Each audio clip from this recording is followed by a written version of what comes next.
All right, and we are back here on the GSMC Sports Podcast. And for the final part of the show, we are now going to rank the NFC North teams post free agency.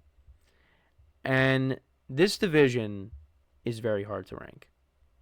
I think it's very hard to rank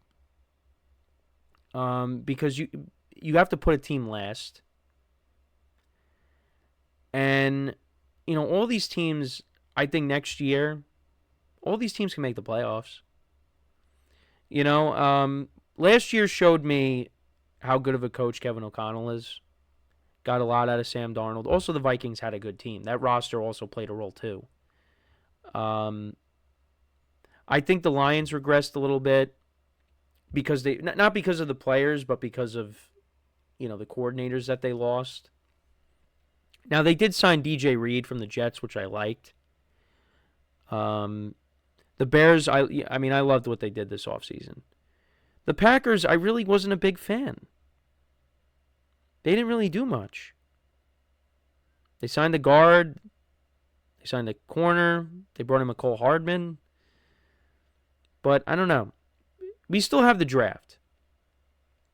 So how would I rank this division? I mean, it's really tough. It is really tough. Because again, like you saw, the Bears now have a new coach. The Packers, like I said, didn't really do too much. The Vikings are going to have a new quarterback. The Lions are going to have new coordinators. There's so many changes with this division. So I really don't know. But we're going to do our best here. Somebody has to finish in last. Somebody has to finish in last. And I am going to say it's tough. I am going to put the Chicago Bears at 4. I said I love what they did in the offseason. They improved the offensive line. They improved the defensive line. Ben Johnson is now the head coach. Now you expect Caleb Williams to take this next step, this big leap into year 2. But we got to see it to believe it. Now, I thought, towards the end of last year, he showed improvements. Now we'll get to see with better protection and better coaching what he can do. But I got to see it. So I have the Packers at 3. And I just said I didn't like what they did in the offseason. But I still got to give them the respect that they, in my opinion, deserve.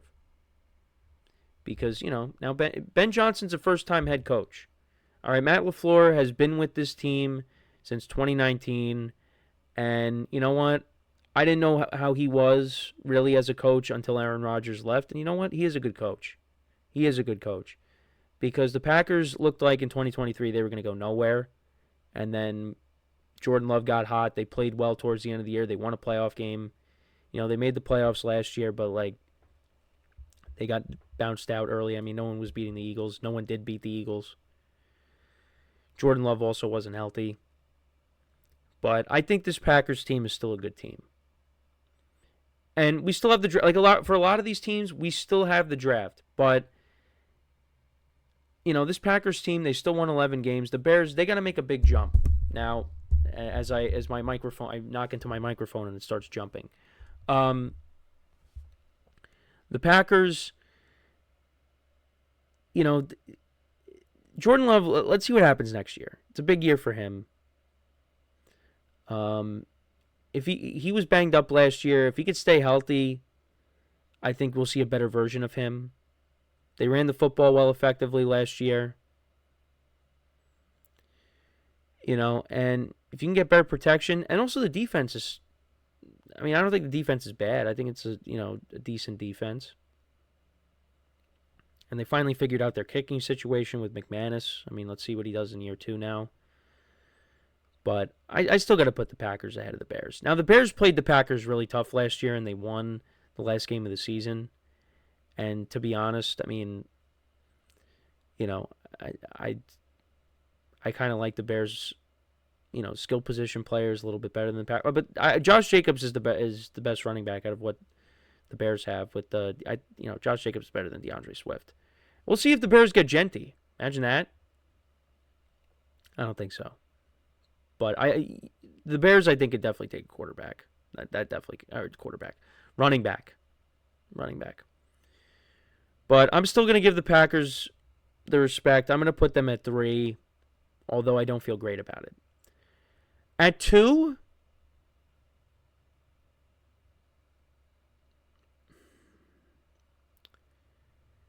I'm going to put the Vikings.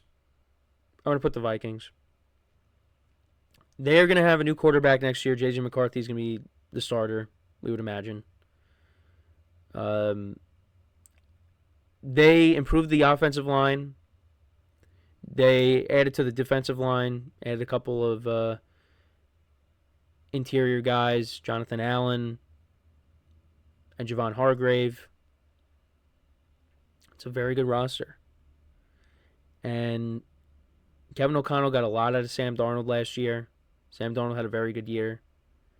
And I think J.J. McCarthy, look, we got to see what he's all about, but he's stepping into a very good situation.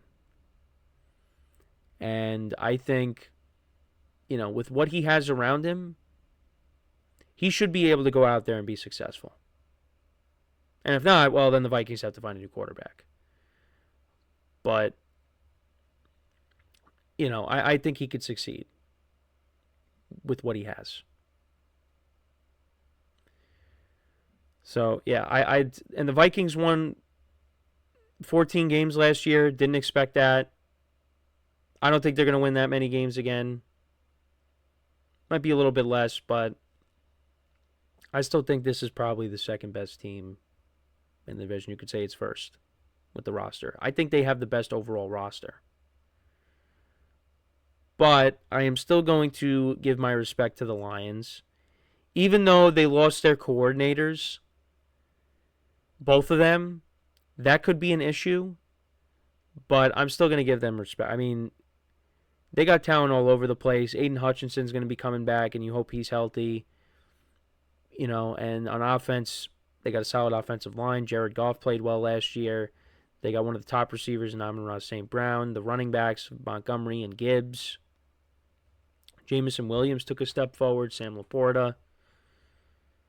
They still got the talent on this team. And you know what? They still got Dan Campbell. And Dan Campbell could figure this out. It was a disappointing finish to their year. Don't get me wrong. But they dealt with a lot of injuries. And that came back to bite them in the playoffs. Also, Jared Goff, turning the ball over was a problem too. But, I still got to put them at 1.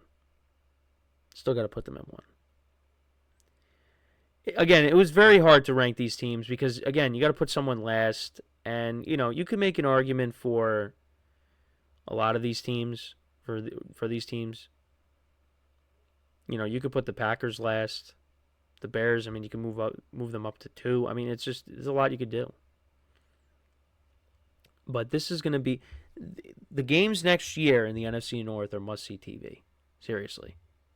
Because every team could be a playoff team in this division. Seriously. Every team could be a playoff team. It's the best division in football.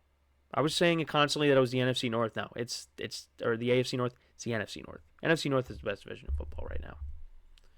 So yeah, I got the Bears still in 4th, Packers 3, Vikings 2, Lions 1. Now I think the Bears are going to win more games, but I don't know. I feel funny ranking them ahead of the Packers right now. Because yeah, I love what they did. But they got to prove it. Packers got to prove something too. Jordan Love's got to prove something. The receivers, someone's got to step up.